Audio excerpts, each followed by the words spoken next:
Good afternoon, everybody. Yesterday, before votes were tallied, I shot a video that some of you may have seen in which I said to the American people, regardless of which side you were on in the election, regardless of whether your candidate won or lost, the sun would come up in the morning. And that is one bit of prognosticating that actually came true. The sun is up, and I know everybody had a long night. I did as well. I had a chance to talk to President-elect Trump last night, about 3:30 in the morning, I think it was, to congratulate him on winning the election, and I had a chance to invite him to come to the White House tomorrow to talk about making sure that there is a successful transition between our presidencies. Now, it is no secret that the President-elect and I have some pretty significant differences. But remember, 8 years ago, President Bush and I had some pretty significant differences. But President Bush's team could not have been more professional or more gracious in making sure we had a smooth transition so that we could hit the ground running.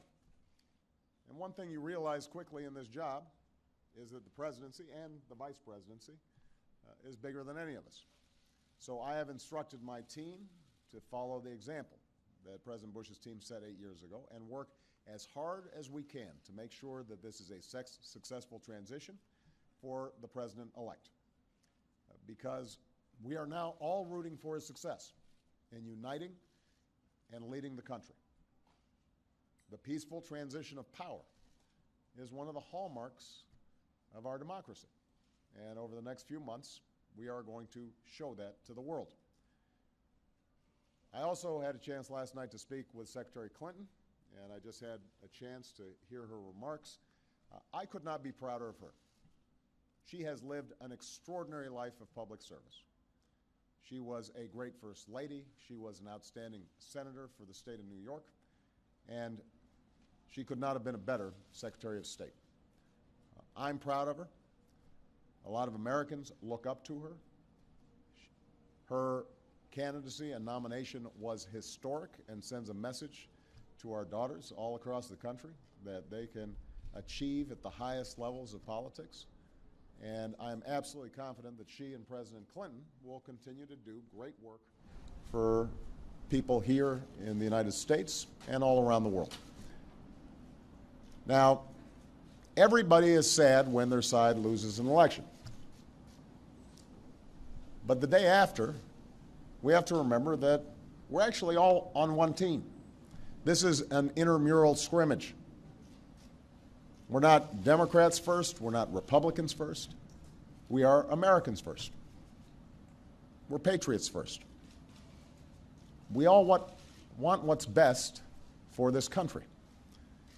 That's what I heard in Mr. Trump's remarks last night.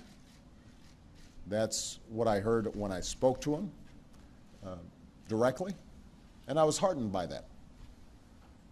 That's what the country needs.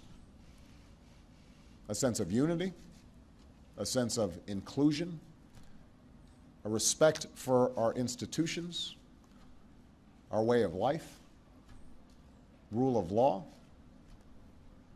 and a respect for each other. I hope that he maintains that spirit throughout this transition, and I certainly hope that's how his presidency has a chance to begin. I also told my team today to keep their heads up, because the remarkable work that they have done day in, day out, often without a lot of fanfare, often with a lot of attention, work in agencies, work in obscure areas of policy that make government run better and make it more responsive and make it more efficient and make it more service-friendly so that it's actually helping more people. That remarkable work has left the next president with a stronger, better country than the one that existed 8 years ago. So win or lose in this election, that was always our mission. That was our mission from day one. And everyone on my team should be extraordinarily proud of everything that they have done. And so should all the Americans that I've had a chance to meet all across this country, who do the hard work of building on that progress every single day. Teachers in schools, doctors in an ER clinic, small businesses putting their all into starting something up, making sure they're treating their employees well.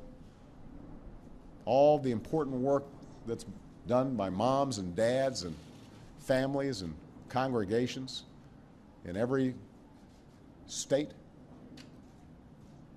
The work of perfecting this union. So this was a long and hard-fought campaign. A lot of our fellow Americans are exultant today.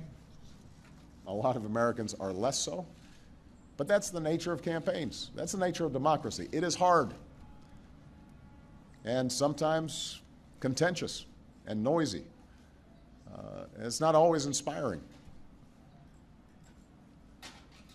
But to the young people who got into politics for the first time and may be disappointed by the results, I just want you to know you have to stay encouraged. Don't get cynical. Don't ever think you can't make a difference. As Secretary Clinton said this morning, fighting for what is right is worth it. Sometimes you lose an argument. Sometimes you lose an election.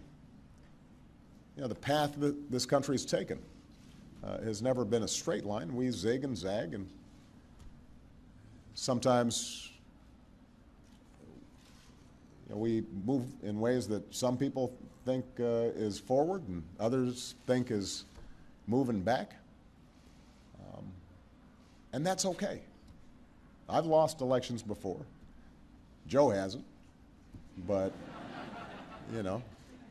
So I've been sort of sharing. Remember, you beat me badly. That's the way politics works sometimes.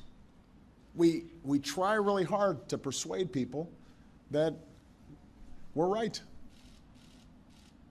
And then people vote. And then if we lose, we learn from our mistakes, we do some reflection, we lick our wounds, we brush ourselves off, we get back in the arena. We go at it. We try even harder the next time. The point, though, is that we all go forward with a presumption of good faith in our fellow citizens. Because that presumption of good faith is essential to a vibrant and functioning democracy. That's how this country has moved forward for 240 years. It's how we've pushed boundaries and promoted freedom around the world. That's how we've expanded the rights of our founding to reach all of our citizens. It's how we have come this far. And that's why I'm confident that this incredible journey that we're on as Americans will go on. And I'm looking forward to doing everything that I can to make sure that the next president is successful in that. I've said before, I think of this job as being a relay runner. You take the baton, you run your best race, and hopefully by the time you hand it off, you're a little further ahead. You've made a little progress. And I can say that we've done that, and I want to make sure that handoff is well executed because ultimately we're all on the same team. All right? Thank you very much, everybody.